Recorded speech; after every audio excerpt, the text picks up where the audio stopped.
Mijn naam is Liesbeth Jongbloed. Ik ben onderzoeker bij de Frieske Academie. Ik onderzoek het gebruik van Friesk op sociale media. Het is zo dat het Fries dat waard eigenlijk net zo vol schreeuwen. Wie maar zo'n 15% van de Friesen die het Fries schreeuwen. En eigenlijk door de sociale media wordt het Fries nou volle meer gebruikt als vooruit.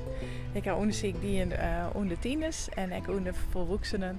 En het blijkt dat de helft van de Frieske jongeren die gebruikt vaak of altijd Fries bij gelijks op WhatsApp. Het is zo dat het Fries waardes eigenlijk net gebruikt op schreeuwende middelen. En nog terug de sociale media zeggen we dat het Fries wel gebruikt wordt. En ik ook in mensen het net zo goed schreeuwen, ze zullen toch dwaan. Want ze zeggen, ik voel het vanuit mijn hart, ik praat het altijd, ik denk het. Dus wil ik het ook gebruiken op de sociale media. En dat is vanzelfs heel goed voor de taal, want daardoor eigenlijk de sociale media had het Fries introduceren in het schreeuwende domein. De AFOK die heeft al een paar jaar lang een Frieske Twitterdag organiseren. En dit hier gaan ze internationaal. En ik denk dat het heel belangrijk is om ook andere Lietse talen een podium te gaan. Maar ook om alle Lietse taalgemeenschappen, om die op alle taalgemeenschappen, om die te verbinden.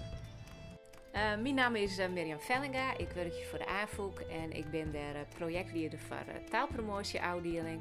En we doen een heel soort op het met van taalpromotie. De AFOK had ik nog een eigen uitjouwerij en een boekwinkel. En we maken ik nog lesmateriaal en dat ontwikkelen we ik. En we maken ik nog tijdschriften, dus we doen een heel soort verschillende projecten. En voor taalpromotie ben ik vooral dwaande maar de Praat met Fries campagne. En een van de onderdelen van de Praat met Fries campagne, die we eigenlijk alle jaren organiseren zo'n 2011, is de Frieske Twitterdag. En die dag is eigenlijk in het leven geroepen door een van die volgers. Die kwam uit het idee van, kunnen we net een Frieske Twitterdag organiseren. En eigenlijk is het idee erachter dat we mensen aanmoedigen willen om zoveel mogelijk Fries te gebruiken op social media.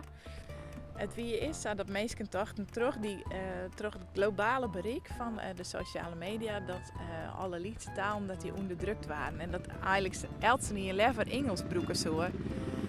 Maar nou blijkt het dus dat de Lietse talen juist een plak krijgen op die sociale media. En het lijkt er zelfs op dat het Fries nog meer gebruikt wordt.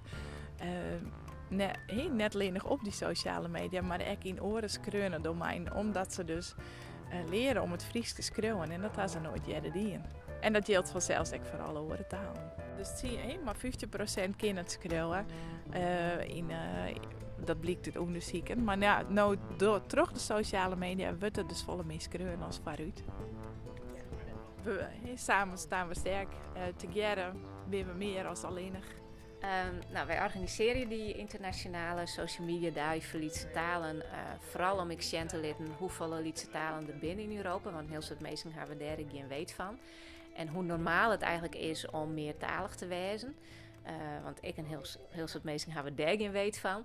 En ik kom te litten dat wij al in verbinding met elkaar staan. Dus wij hebben iets meer skippelijks. En dat maakt het dat wij, ondanks dat wij elkaar taal net praten, elkaar toch heel goed begrijpen in een heel soort opzichten. En dat willen we we willen uitstralen dat we dit met elkaar doen, dat wij een beetje bij elkaar jaren. En wij willen eigenlijk met elkaar onze taal vieren en elkaar daarin begroetje en kennen leren. En zien dat we in de toekomst nog andere dingen met elkaar dwaan kennen.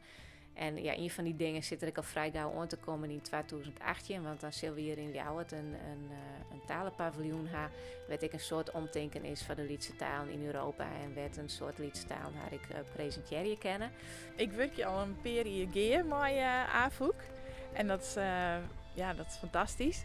Want we kunnen ook eens ideeën, netwerk en uitkomst van onderzoek even delen. Dus bij Gleeks, ik heb al eens onderzoek die het effect van de Twitterdag. Dus op de Frieske Twitterdag waren er een heel soort Fries gebruik, maar wat gebeurde er eigenlijk de var en de naai? En we zeggen dan dat zo'n Twitterdag die houdt een hele grote impact, een hele grote impuls aan een Lietse taal. En AFOK had dan ook besloten om het breder te doen en dit hier in te zetten op een internationale dag.